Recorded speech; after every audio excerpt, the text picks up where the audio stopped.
এই যে ফাহমিদকে আপনি রাস্তায় ফেলে চলে গেছিলেন, this is a complete different man. এই ফাহমিদ অন্য ফাহমিদ। স্টিল স্টিল আপনার প্রতি আমার কোনো রাগ, ক্ষোভ, গ্রাজেস কিচ্ছু নেই।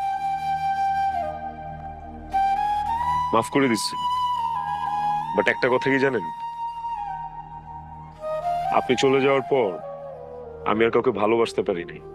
আমার মধ্যে থেকে ওই ভালোবাসাটা জন্মই নেয়নি কারোর জন্য। আজ পর্যন্ত আমি আর কাউকে ভালোবাসিনি।